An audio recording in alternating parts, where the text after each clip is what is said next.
谢。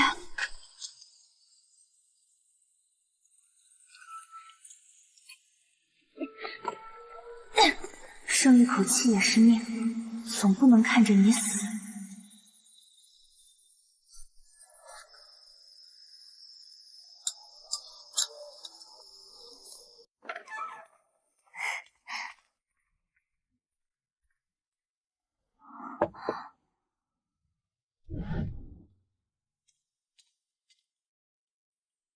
连声招呼都没打就走了。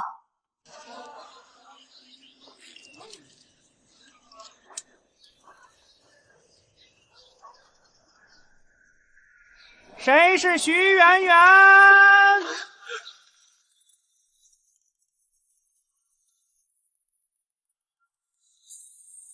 我是，官爷找民女有何事？传皇后娘娘口谕，宣徐媛媛入宫，任太子伴读。官爷，您是不是认错人了？我书都没读过几天，什么都不会啊！我只会包馄饨。哦，那就教太子包馄饨吧。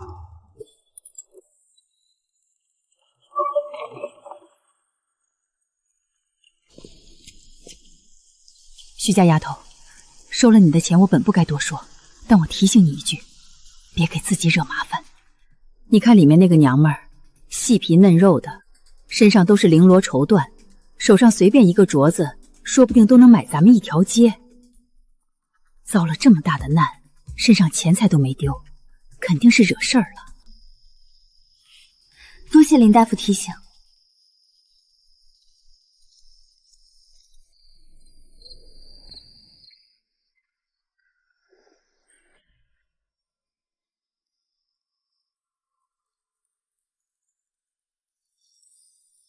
天老爷，怎么会有这么好看的人？比我堂屋挂着的观世音娘娘还好看。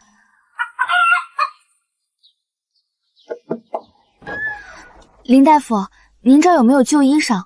我想给那个贵人换上，她穿的那身实在是太扎眼了。周香的衣服你拿出来一件不就行了，还非要费这个劲儿。前几日我爹带着周姨还有小弟小妹走亲戚了，他不在，我动他的东西不好。拿着。谢谢林大夫。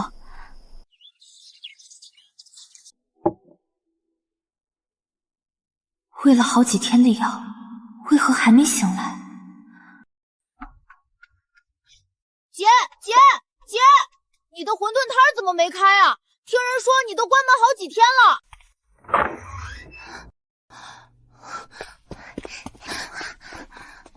姐，这是谁？咱们又不是什么富裕人家，你捡个叫花子回来干什么？叫花子？是啊，林大夫说你捡个叫花子回来。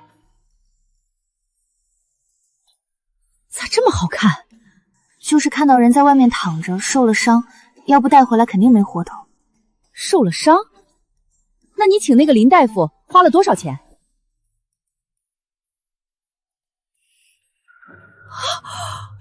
？5两银子！徐媛媛，你胆子大了！你一个月卖馄饨都挣不了2两银子，竟然花5两银子给一个叫花子请大夫，作孽呀！周姨，我花的是自己的钱，以后肯定能赚回来的。什么破药，能花5两银子？林翠花那个女人肯定老毛病又犯了，看你年纪小坑骗你，我去找她算账。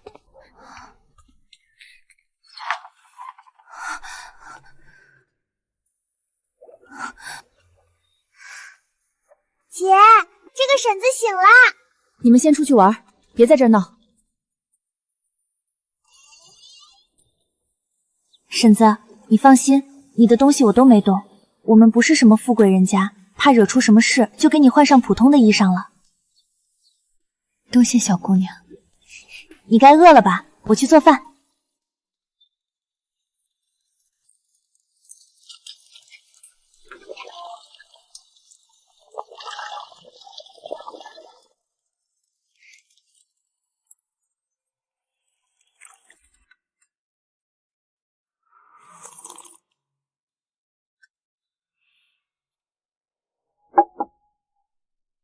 粥很好喝，谢谢你。我姓郑。婶子，这我可不能要。都10几年邻居了，林翠花还坑你，3两银子的药收了你5两，我给你要回来了。好像不止3两银子。姐，剩下2两是娘给你补上的，说家里花钱不让你出，你的钱自己存着，还有1两是老爷给的零花钱，我和小弟都有，老爷让娘捎回来的，新衣裳也带回来了。不过老爷给你带的点心让我吃了，姐，对不起，我实在太馋了。怪不得你非要跟着过来，原来是把你姐的东西都偷吃了。娘饶命，我再也不敢了，我再也不偷吃了。圆圆，你后娘对你还挺好的。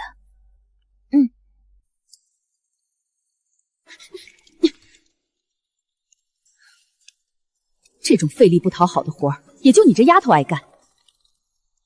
嘴硬心软。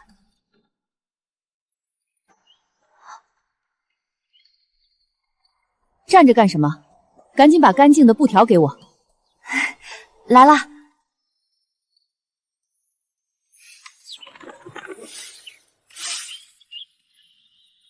婶子，您这哪是干这种粗活的命？要是您实在过意不去，就帮我包馄饨吧，这活不累，一翻一拧就行。好，我生病这段时间没少吃你的馄饨，你这手艺比我吃过的所有的馄饨都好吃。姐，这婶子是哪里来的？要在咱们家住多久啊？逃难来的，也是个苦命人，先住着吧。拿去玩吧，别在屋里闹。圆圆，你今年多大了？15了。15了，那你家里面可曾给你定过亲？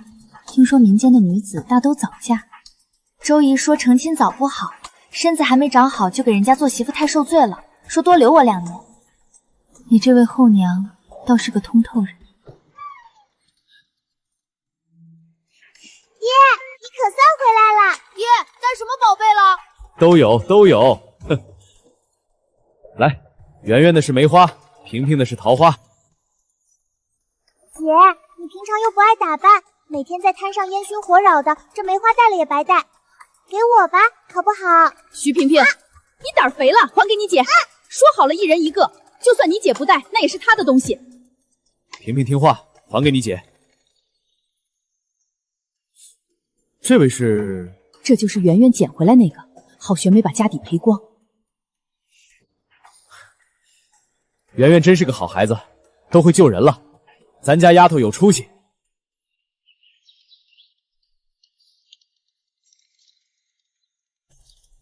阿香，这批粽子熟了，先给圆圆和贵人尝尝。就你嘴馋，大锤萍萍，别蹲在那儿逗蛐蛐了，过来洗手。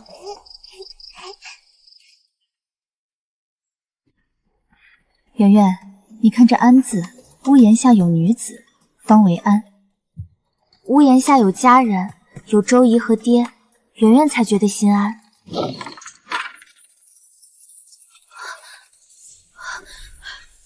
官府办差，所有人立在原地，敢乱动者，按叛贼论处。清河镇徐家村，徐大山、徐大锤。军爷，这不对呀！年头我们刚交过免役钱，官府白纸黑字写着，今年不用征兵。年头是年头，现在是现在，朝廷马上要打仗了，刚下的敕令，谁敢抗旨？可我家大锤才10岁啊，他还是个孩子，名册上怎么会有他的名字？10岁？哼，敕令改了，超过10岁就得当兵。你家这小子昨日刚过的10岁生日吧？这叫赶得早不如赶得巧，抓的就是他。带走！谁敢阻拦，按逃兵论处，就地格杀！不行，你们不能带走他们，大锤连刀都拿不动啊！带走！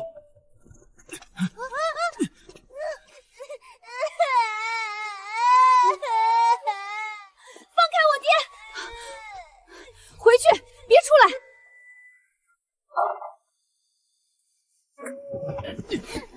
走！大山，大锤！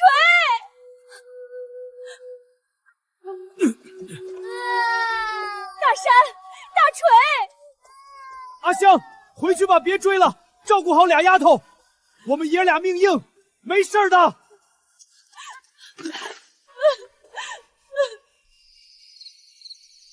周姨，您哭了一整天了，好歹吃一口，身子垮了，谁等爹和大锤回来？圆圆，你听好了，这2天千万别带那个郑娘娘出门，外面兵荒马乱，到处抓壮丁，不安全。今天我推你回屋，没别的意思，就是怕你把她也带出来了。她那通身的气质，哪像个落难的，一看就不是寻常人。我是怕她身份特殊，再牵扯出什么祸事来。你藏在床底下那包东西，我收拾屋子时看见了。原来周姨早就知道了，她只是一直在装糊涂。让她走吧，咱们家这种小门小户，经不起大折腾了。你爹和小弟现在生死未卜，家里绝不能再出任何岔子。周姨，别说了，这事儿没商量，让她走。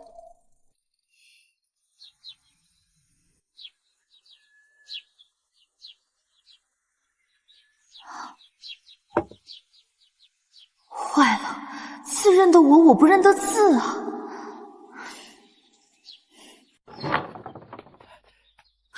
你们咋回来了？是不是逃出来的？这可是要杀头的。没逃，是军营里突然来了个贵人，官威大得很，说不许强制征兵，不合规矩的都放了。谢天谢地，菩萨保佑啊！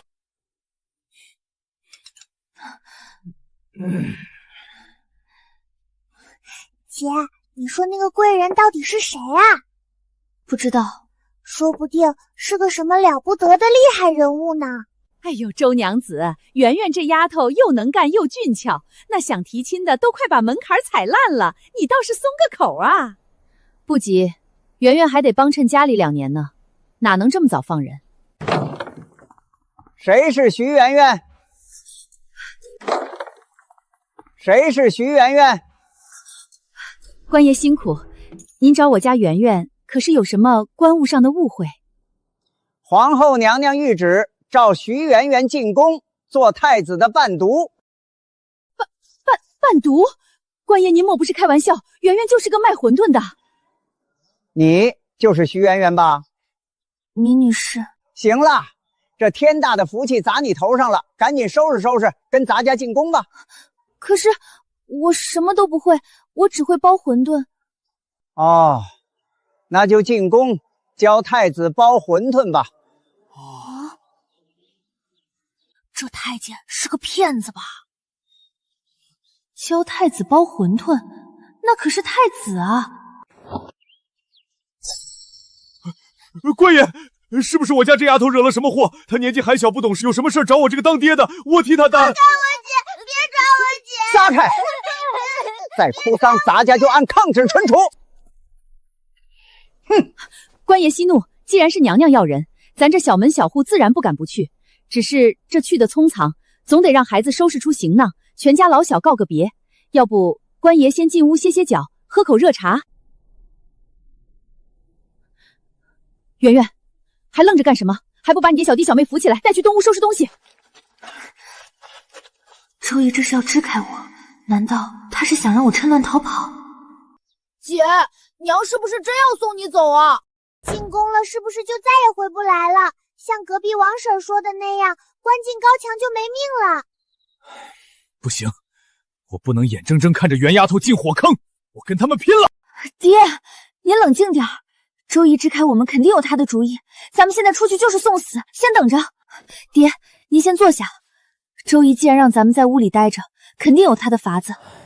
咱们现在出去乱了套，反而害了她。进宫不进宫，也不是周姨一个人说了算的。再说了，我身正不怕影子闲，我又没干过亏心事儿，就算真进了宫，也没什么好怕的。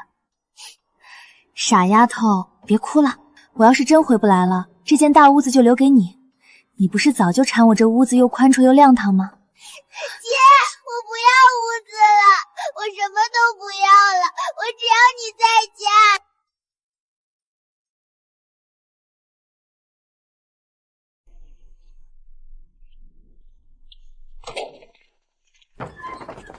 阿香，阿香，你没事吧？能有什么事儿？官爷们说刚才认错了人，已经走了。都散了散了，该干啥干啥去，别在这杵着。认错人？哪有这种巧合？周姨眼眶红红的，肯定是刚才拼了老命才把官差打发走的。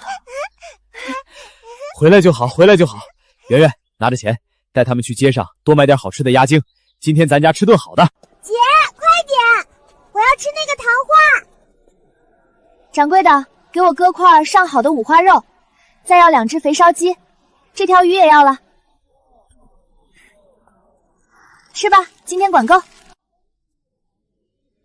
徐姑娘，快瞧瞧，刚从苏杭进的一批新花色。姐，爹给的押金钱刚才不是都花光了吗？姐自己攒了钱，你看上哪块自己挑。大锤，你怎么不进去？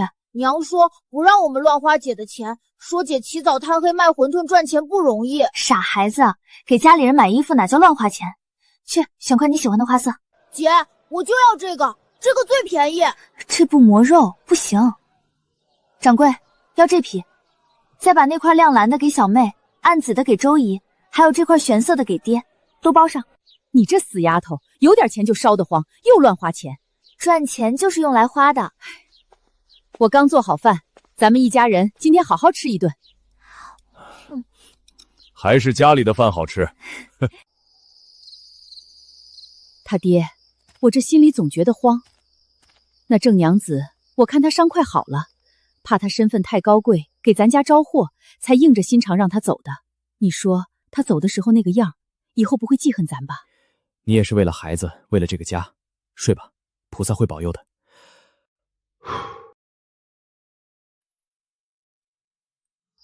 我也想他了，不知道他现在在哪儿，过得好不好。我知道，周姨只是为这个家着想，只希望贵人好好的。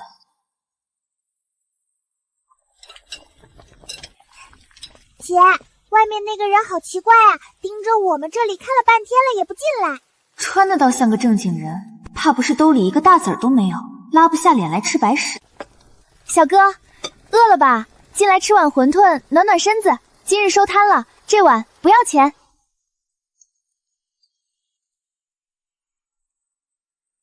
天老爷，怎么会有长得这么好看的人，像玉人似的？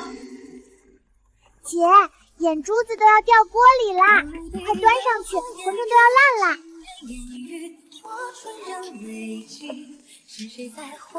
谢谢。小哥，你是落了难来投亲的吗？不是落了难。那是出了什么事？就算人真的落了难，也不会承认。我这不是往人家伤口上撒盐吗？圆圆，萍萍，回家吃团圆饭喽！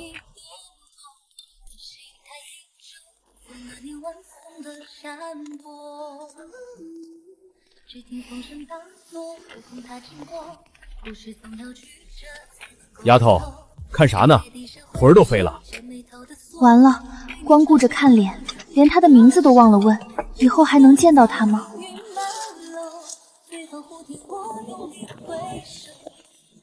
这人怎么又来了？瞧这眼神，莫不是又没钱吃饭了？徐姑娘，在下叨扰了。你怎么知道我姓徐？听那边的船江提过，说这江边有个心地极好的徐姑娘。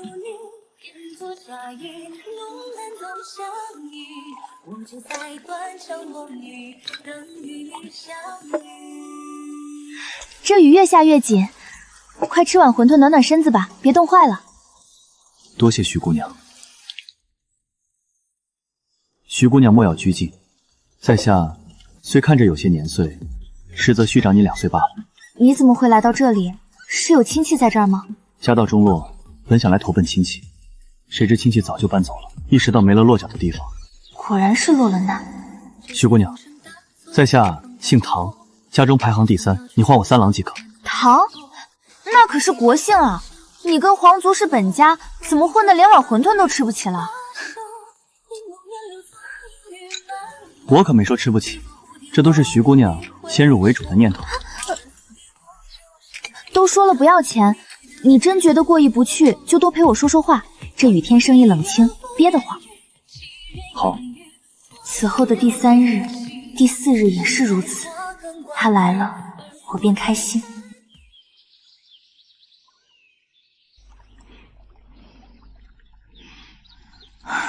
这可真不是人干的活。姐，你绝对猜不到隔壁新搬来的邻居是谁？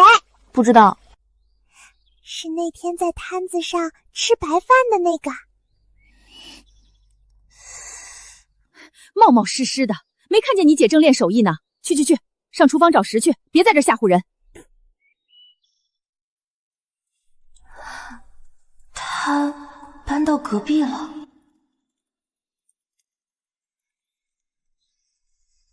说是报答那4碗馄饨的情谊，可瞧他这架势，哪是打杂，倒像是视察。三哥，我看你就不是一个干活的人，打杂的事情别干了。干粗活，我确实不太擅长。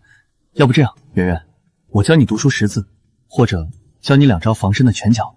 那你教我认字吧，我正好有封贵人留下的信看不明白。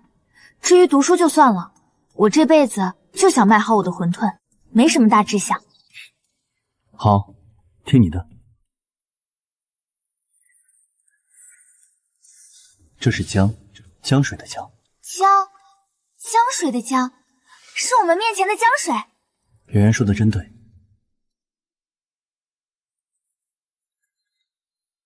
保重，后会有期。原来是告别的话。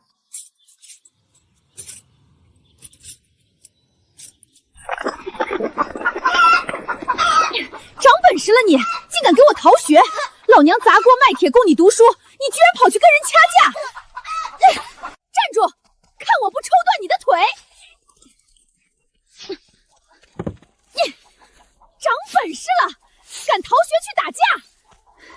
老娘省吃俭用供你，你倒好，把书都读到狗肚子去了。娘，我真不喜欢读书，那些字认得我，我不认得他。要不我不……你不读？你不读去喝西北风啊？你这没出息的！哎呦，周姨，您消消气，为了这皮猴气坏身子不值当。周姨，气大伤身。大锤，快下来给周姨认个错。我不，我下去娘非把我腿抽断不可。周姨真会。周姨，人各有所长，我看大锤这身手敏捷，目光如重，或许真不是坐冷板凳读书的料，倒是块学武的好苗子。对，三哥懂我不想读书，我想去当兵，保家卫国，以后给咱家挣个大将军回来。当兵？战场上刀剑无眼，那是拿命开玩笑。你要当兵，我现在就先把这树砍了，再把你腿剁了。我不管，老娘就你一个儿子，你出事了我不活了。周姨，使不得，大锤就是小孩子心性，随口胡说的。姐，我不是胡说，我就是要去当兵。臭小子，你说什么？圆圆，带周姨出去透透气，这里交给我。周姨，走，正好钱攒够了，您陪我去钱庄把这些铜板换了，咱不理这臭小子。圆圆，你跟那个唐三郎到底是怎么回事？没什么，没怎么回事，就是普通朋友。你可别犯糊涂，喜欢什么小白脸。那孩子来路不明，要是他家里太穷太乱，我绝不让你嫁过去受罪。不过这三郎人品倒还行，你要是真稀罕他，等他亲戚找不着了，招个上门女婿也不错。这事儿得考量考量，等你爹回来，我得跟他好好合计合计。哎呀，周姨，您乱说什么呢？我不理你了。娘，我知道错了，三哥都教训过我了，我以后一定好好读书。知道错了，就在这儿跪一个时辰，看你以后还敢不敢逃学。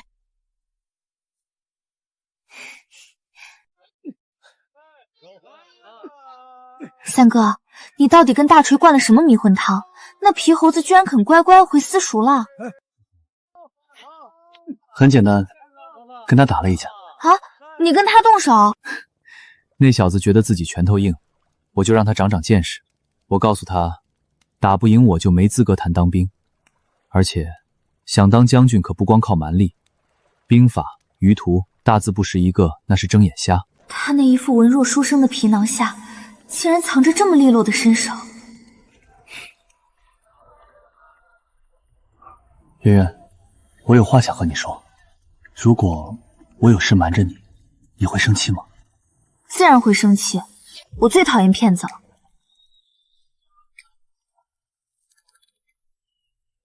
老板娘，来2碗热馄饨。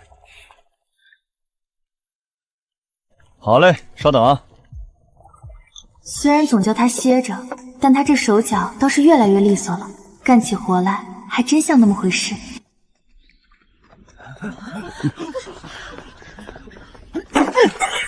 都滚远点！这生意今天别做了。钱掌柜，您这是干什么？有什么话不能好好说？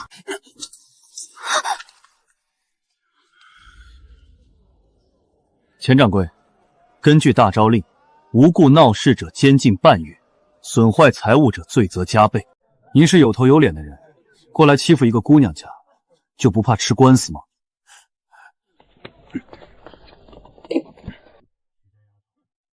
少跟我扯官法，这些都是你这几个月去我那儿换的钱，上头验货才发现全是假的。你说你一个小姑娘，心怎么这么黑？你竟敢私铸假币来坑钱庄，这是伤天害理！不可能，我收的都是辛苦钱，怎么会有假？我看一下，是假的。这上面的细纹，真币圆润，假币生涩，不是行家根本分辨不出来。钱掌柜，就算这钱是假的，您怎么能淡定是我出的？钱庄进进出出那么多人，您可有真凭实据证明是我徐媛媛拿来的？哼！账本、当日票据都在这儿，还有我这小厮亲眼看着你换的钱，铁证如山。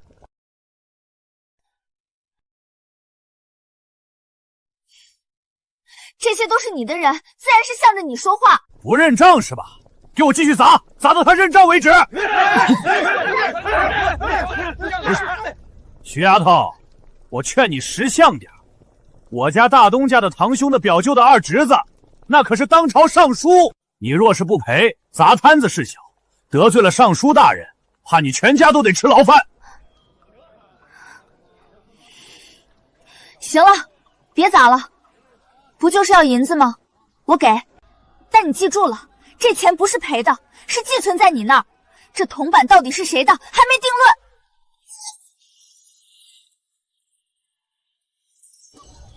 这个够不够？够，太够了！三哥，你疯了！这是你的贴身物。三哥，这是我的事儿，不能让你花钱。我虽然读书不多，但娘教过我，遇见了事儿得自己扛，尤其是在钱的事情上，绝不能欠人家的。这3个月生意好，赚了足足6两银子，这赔出去就是60两，不仅把我这2年赚的钱全赔个干净，连我娘留给我的钱也贴进去了。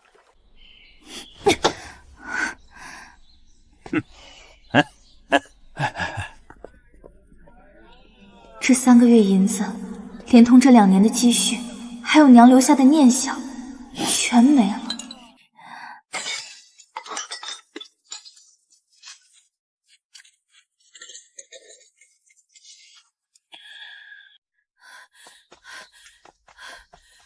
圆圆，圆圆，你快让娘看看那帮挨千刀的，没伤着你哪儿吧？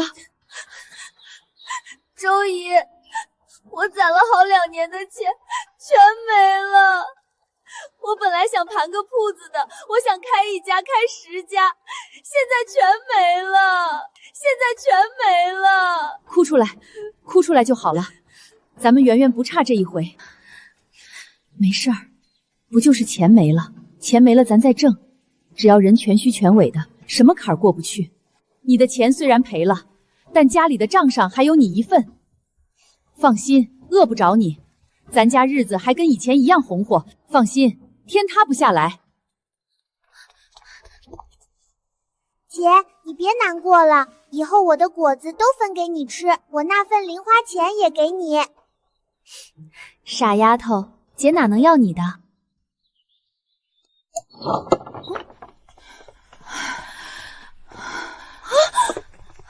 周姨，大锤，你们这是怎么了？跟谁打架了？萍萍，去请林大夫，快去！请什么大夫？请什么大夫？花那劳狮子钱干啥？我这就是扭了腰，大锤那是皮外伤，养养就……哎呦，哎呦，你们怎么这么傻呀？那是尚书家的亲戚，是咱们能硬碰硬的吗？老娘就是气不过，那可是你起早贪黑卖馄饨攒下的血汗钱，凭什么给那帮黑心肝的？周香，你多大的人了，要钱不要命，这回也就是皮肉伤，下回人命搭进去，看你找谁哭。姓林的，你少在这装好人，说我要钱不要命，你还不是贪钱的很，给人看病坑人家的钱。咱们10几年老邻居，你上回还坑圆圆，有你这样做邻居的吗？来，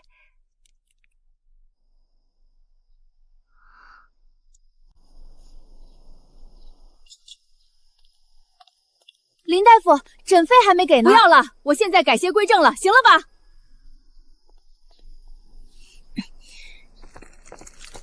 拿着，说了不收。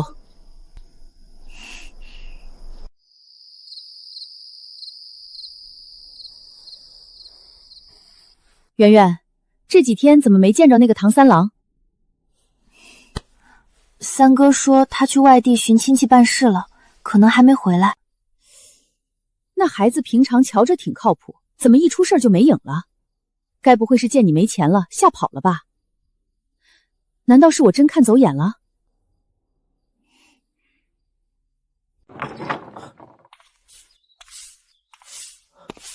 这家里是怎么了？遭贼了还是遇匪了？前几天钱掌柜，家里的活儿都交给我，你就安心卧床休息。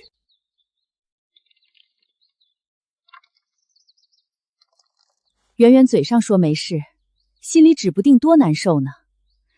咱们做父母的，得趁这2年多攒点儿，多为孩子打算打算。已经守了整整3天，却还是一无所获。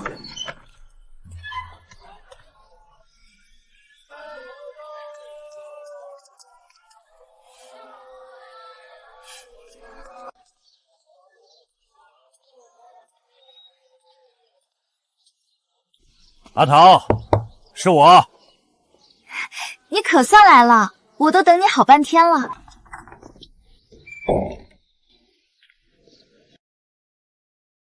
老爷，你前儿说给我办生辰，可不许哄我。我听说城西的李老爷家姨太太生辰，摆了10桌酒，还请了戏班子呢。你放心，咱阿桃的生辰怎么能比别人差？我都安排妥当了，定让你风风光光的。真的？那得花不少银子吧？我听说戏班子1天就要好几两，还有那些酒水菜色，再加上给我做新衣裳、打首饰。银子的事儿你不用管，咱不差钱。钱儿我从铺子里周转了些，再加上这几个月的红利，都给你办生辰用，保准让你长脸。掌柜的对我真好，不像你家那个黄脸婆，只会守着铺子抠抠搜搜，哪里懂疼人。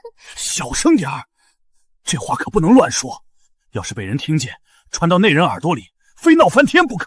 你放心，我心里只有你。等过些日子，我再给你添些摆件，把这院子再修整修整，让你住得更舒心。我就知道掌柜的最疼我，那我就等着我的生辰大礼啦。拿着我家外命的钱养外室过生辰，钱掌柜，你的尾巴总算让我抓到了。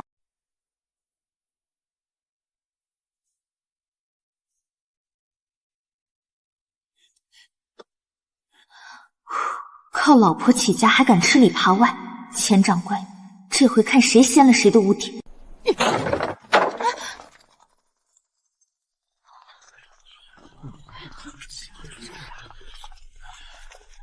快拉到街上去，让街坊邻居都瞧瞧这对不要脸的人！把这胡妹子的院子给我砸了，片瓦不留！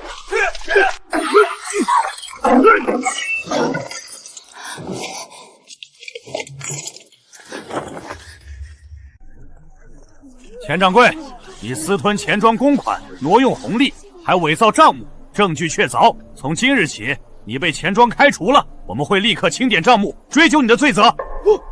不可能，你们没有证据。证据都在这里，你还有什么话好说？哼，这些年你贪的每一笔银子，做的每一笔黑账，我们都查得一清二楚。那钱掌柜真是活该，养外室还贪银子。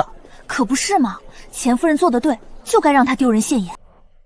听说钱庄查出来好多黑账，这钱掌柜怕是要蹲大牢喽。爽，真是咎由自取。我知道那封信是你写的，不必惊讶，我让人查过了，你的字迹虽乱，但目的很准。钱穆那次是坑了你的银子，不过你送来的铜板里面确实有1两是假的，这50两是你赔冤了的。这10两是补给周姨和大锤的药钱，还有砸坏你摊子的赔偿。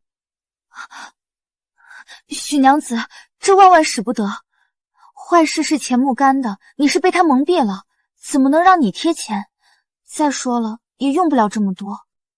钱庄名义上是在我名下，他仗着钱庄的事欺负你，自然跟我也脱不了干系。况且假一赔10这规矩是我定的，我既然查实了，该给的1分都不能少。您才是钱庄真正的东家。圆圆，这钱是你凭本事拿回来的，你自己收着，家里不用你补贴。那馄饨摊儿，你还打算继续支起来吗？周姨，卖馄饨1个月死累活也就挣2两。我想好了，不如直接盘个正经铺子，把生意做大了，钱才能生钱。行，只要你有主意，爹头一个支持，就按你说的办。姐，你听我的，先盘个临街的店面，等生意红火了，咱们不仅卖馄饨，烧鸡、熏鱼，统统摆上桌。找厨子的事儿包在我身上，这一片哪家大师傅手艺地道，我门儿清。到时候说不定你真能在这京城开启一个响当当的大酒楼。你这小丫头，胃口比我的还大，真是太敢想了。来，这边坐。慢用啊。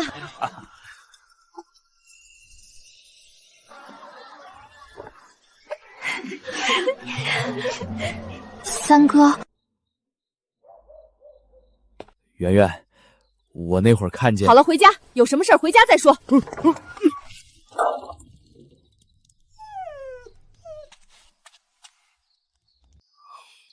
圆圆，三哥，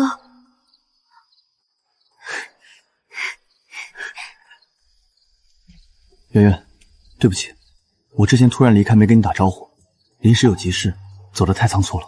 三哥，这段时间你去哪儿了？这是奏折。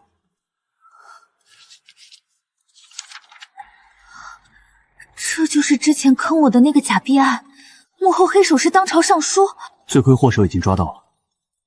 所以你来这儿就是为了查这个案子吗？案子结了，你是不是就要走了？不全是。离家办事前，我娘曾叮嘱我，让我来这江边看一位姑娘。她说，她在这里遇到了一个世间顶好的姑娘，想让我把人带回家当媳妇。好姑娘，原来她心里早就有她娘定下的人了。既然你娘给你定好了，那你见到她了吗？见到了。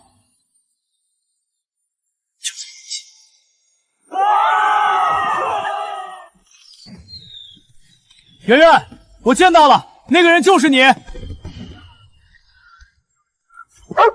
太晚了，我先回家了。大黄，快走！圆圆，我这次来是和你告别的，我要去打仗了。作孽啊！大锤这个没良心的，他才多大啊！爹娘、大姐、二姐，我跟着姐夫一起去打仗做将军了，别担心我。这个混小子，老子找遍了都没影儿。等他回来，我非打断他的狗腿不可。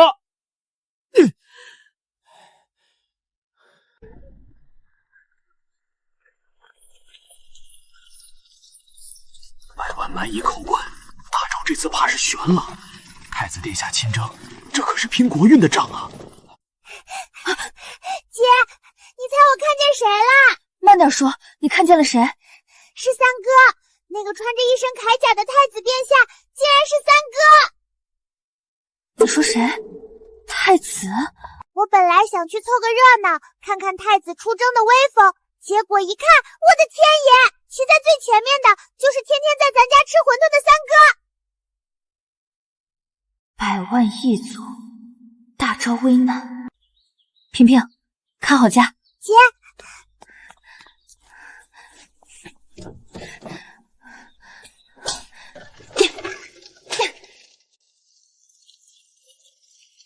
唐三郎，你给我站住！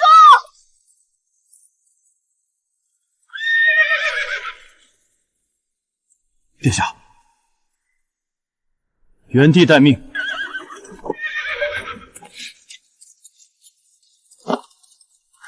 三哥，大锤呢？他在哪儿？带他过来。姐，你怎么跟过来了？徐大锤，你长本事了！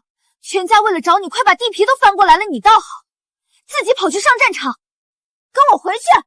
姐，你轻点儿，你可别怪三哥，是我硬要缠着他过来的。他让你跟你就跟，你是他什么人？那天晚上我睡不着，起夜看到有人在咱家外面哭坐着，推门一看，发现竟然是三哥。三哥说他要去打仗了，想和你告别，可你那天睡得早，三哥不让叫醒你，在那儿坐了大半夜呢。那也不行，告别完了，人也见了，现在立刻跟我上驴车回家。三哥，姐夫，你劝劝我姐吧，我真的不想再回去背那些酸溜溜的诗了。我想要保家卫国，我想像你一样当大将军。你给我撒开！什么大将军？你才11岁，连刀都没摸过，就是想当兵也得等过几年长成大人。姐夫，你说话呀，你答应带我的。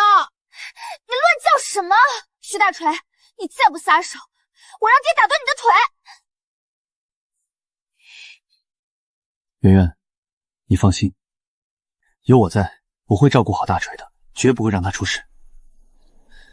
这小子是个苗子，留在军中历练，总比关在书材里强。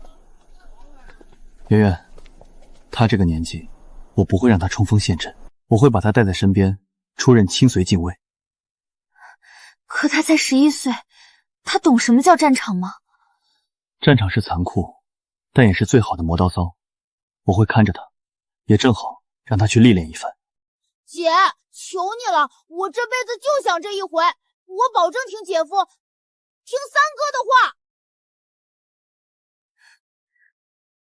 成，得嘞！这个没良心的，一句话都没留给家里，我回去怎么跟周幼仪交代？怎么跟爹交代啊？圆圆，对不起。你到底是谁？我不是故意隐瞒身份，只是那时我不知该如何开口。我是大昭太子唐应之，还有你上次救下的那位正娘子，是我娘大昭皇后。原来她是皇后。既然你是太子，她是皇后，那我问你，三哥，我们的事儿你是怎么想的？此战胜，我必以10里红妆凤冠霞帔回来娶你。殿下，该启程了。圆圆，等我。唐三郎，这事儿还没完，等你回来了再说。好，等我回来，随你发落。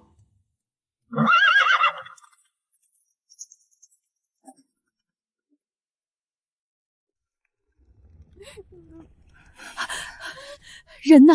接回来了吗？大锤那混小子呢？跟着三哥从军去了。周姨，爹，三哥就是大昭太子唐嫣之，大锤跟着他出不了大事。原来是这样，这就全对上了。周姨，您早知道了？还记得当初那个接你进宫的老太监吗？他来的时候，我就猜到那正娘子身份不一般。我当时想，宫墙深深，吃人不吐骨头，咱普通人家的姑娘哪受得了那个委屈？我就把正娘子留下的东西亮出来，这才没让你进宫。谁成想，躲得过初一，躲不过15，这是缘分，躲不过啊。你慢慢想，想清楚了再做打算。本以为这仗打个1年半载就到头了，谁知这一等就是整整5年。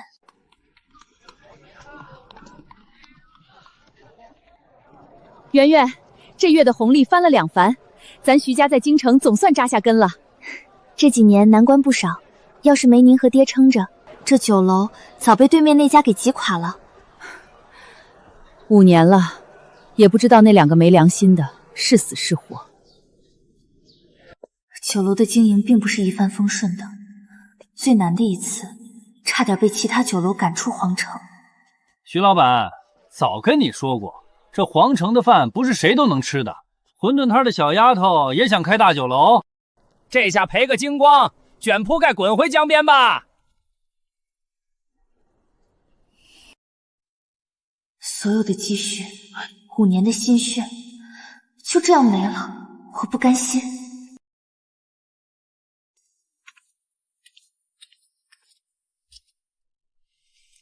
这些钱够你把酒楼重新翻修，招兵买马。徐掌柜，你疯了！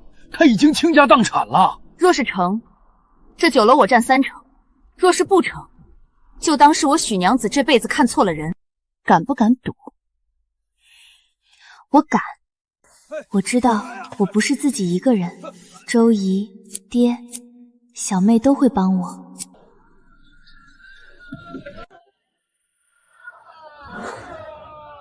圆圆，你真是让我刮目相看。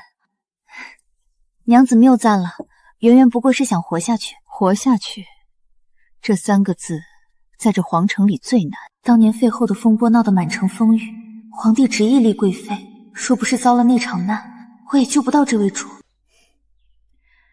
这么多年，你在宫外难，我在宫里也不容易。我回宫后只用了2个月，2个月便将那贵妃在朝中经营10年的羽翼一片一片拔了个干净。2个月？那这些年，贵妃绝非等闲之辈，与她在这后宫里斗，稍有差池便是万丈深渊。我幸前些日子皇上的身子彻底垮了，我已请旨将贵妃母子即刻赶往封地，永世不得进京。原来这富贵皇城背后的日子，竟是踩着骨头往上爬。圆圆，我只问你一句，你是不是在等殷之回来？我怕情深缘浅，我怕夫妻离心，我怕宫墙深深，我更怕自己变成一个空壳，变成太子妃亦或是皇后这些依托于夫君的荣耀而生活的人。不必急着给我答案，这仗总还要打些时日，你有的是时间想清楚。才16，急着投胎啊，嫁这么早，在家里当大小姐不好吗？非得去伺候那一大家子。周姨，您这嘴都念叨一早上了，萍萍嫁得近，抬脚就能回来蹭饭，您怕什么？这是徐记酒楼一成的红利契约，我给萍萍添的嫁妆。疯了你！那是你辛辛苦苦赚的血汗钱，给她这么多干什么？萍萍没那个命，拿不动。周姨，我亲娘走得早，这些年您把我当亲闺女疼，我都记在心里。您不让我报答您，就让我对萍萍好这一回，成吗？萍萍，过来。你姐给的是她的心意，你也不小了，收下吧。瞧见没？那是徐老板，京城数一数二的女强人。可惜啊，20好几了还没嫁，成了老姑娘喽。有钱有什么用？女人不嫁人，这辈子就毁了。圆圆啊，你这婚事……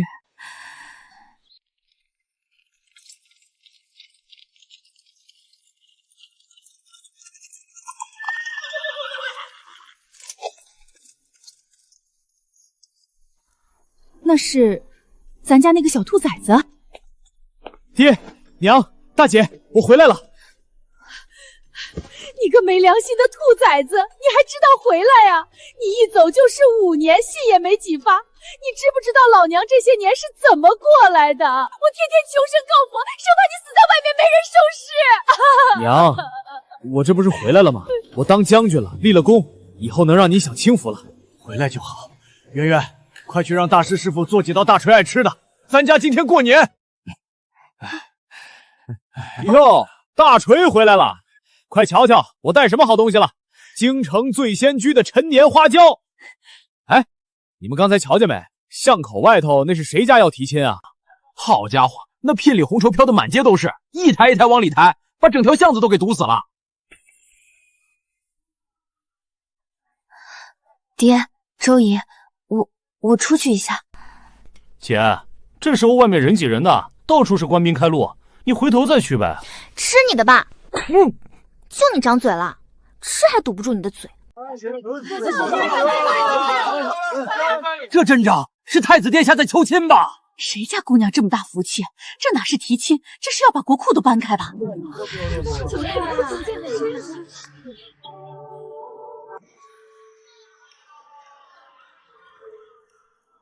？5年前，他还是个在摊子上吃馄饨的三郎，现在他是这天下最尊贵的太子。圆圆，我回来娶你了。三哥，圆圆，三哥，5年前我会毫不犹豫，但现在你是大昭太子，嫁给三哥我不怕，可嫁给太子，我怕。我怕以后进了宫，我的一举一动被束缚，我怕我这双包馄饨的手以后只能拿来绣那些没用的龙凤，更怕我这辈子只能活在你的影子里，再也不是徐圆圆。圆圆，我知道你在怕什么，你在怕那堵墙，怕那些吃人的规矩，但在我心里，这从来不是你我之间的问题。你善良、勇敢、坚毅，这天下没有谁比你更当得起太子妃之位，对你来说不过是一个虚名而已。就算我们成婚后，你想做什么便做什么，皇宫那些事儿你不愿意做就去找女官，你还是你自己。嫁人和你做生意并不冲突的。圆圆，你嫁给我绝对不是仰仗我，相反，是我仰仗你，是我求来念来的。三哥，你让我再想想。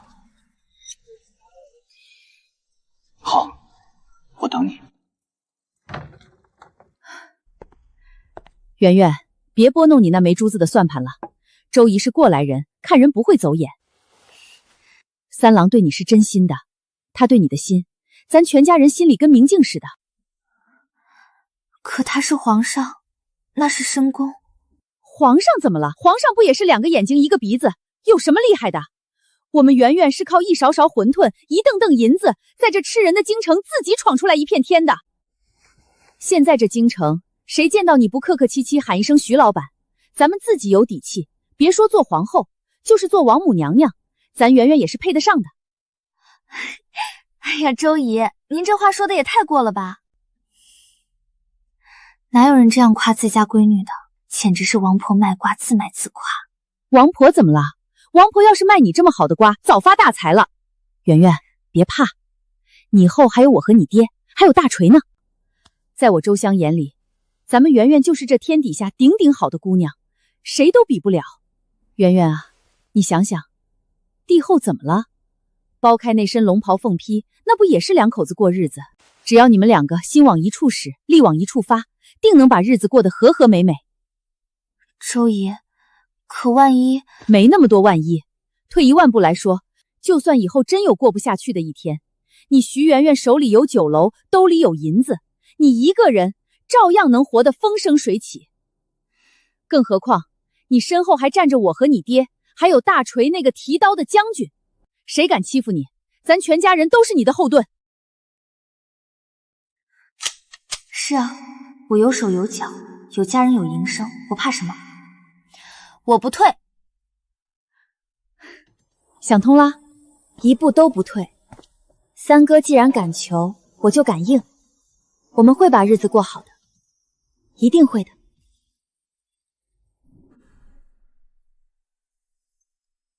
这登基大典在即，皇上竟还在这吹冷风。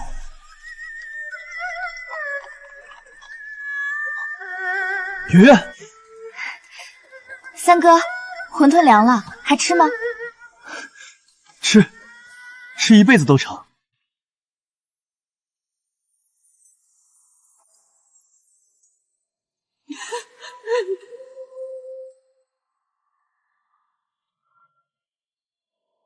圆圆，来。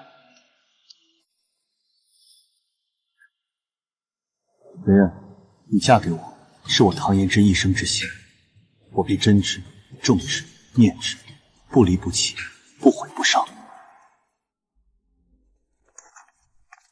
娘娘，内务府派来的女师已经在偏殿等了1个时辰了，说是要教您研习女戒和内训，好为过几日的亲采礼做准备。告诉女师，本宫现在正算着京城30家徐群分号的上月红利，这一笔算错，就有上百个伙计领不到赏钱。书让他先留着，本宫闲了自会翻看。可这不合规矩，哪有皇后不读经史祖妻，却天天拨算盘珠子的？陛下驾到！陛下，您快劝劝娘娘吧，娘娘她……怎么，这月徐记的进项又让皇后娘娘皱眉了？三哥，你快帮我瞧瞧，这笔官话运回来的香料税收，怎么算都差了50两。内务府那帮人看账本看不明，还得我亲自来。50两，我瞧瞧。你且歇会儿，喝口水。皇上，商税改革事关重大，自古以来未闻有后妃参政之事，这成何体统？张大人，您说不合体统，可去年江浙一带因商贾偷漏税银，导致河道修缮资金短缺，决堤淹了3个县，那会儿体统在哪儿？这娘子不过一介，我是大昭的皇后，更是全天下商长的头，这税怎么收能利民，怎么减能促产，我比你们清楚。皇后的意思便是朕的意思，谁若不服，先去徐记酒楼把去年的账算清了再说。姐，你现在天天在宫里，还能亲手给我包这口虾肉馄饨，我这辈子值了。吃都堵不住你的嘴，这孩子长得像他爹，是个有实路的。姐夫，哦不，皇上真的准你天天出来巡殿，那些老夫子不嚼鞋跟。他说了，只要我开心，哪怕把这皇城拆了搭成馄饨摊子，他也给我在旁边拉凤糕。唐嫣之的情话就这样说了一辈子，也做了一辈子，我当真是一步也没退，稳稳向前，日子越过越好。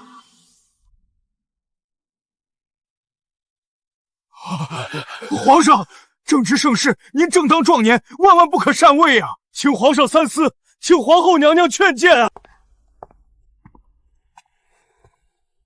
这关重百金，你接了，便是接了大昭千万百姓的生计，别让你父皇失望。儿臣定当肃醒夜面，不负父皇母后教诲。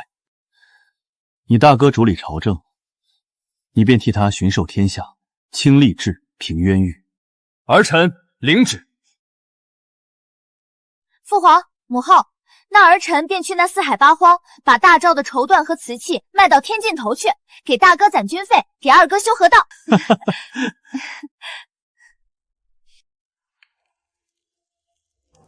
两位客官，要不要来一碗秘制馅儿京城传回来的方子？三哥，这摊子可比我当年的差远了，皮太厚，馅儿不够鲜。那是自然，天底下哪还有比徐老板做的更好吃的馄饨？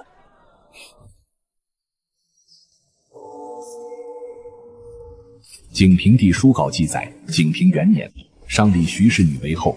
景平16年，上禅位于楚，携后尹，夫妻数载无二。帝后育2子1女，长为君，次为臣。女承后至，航行四海。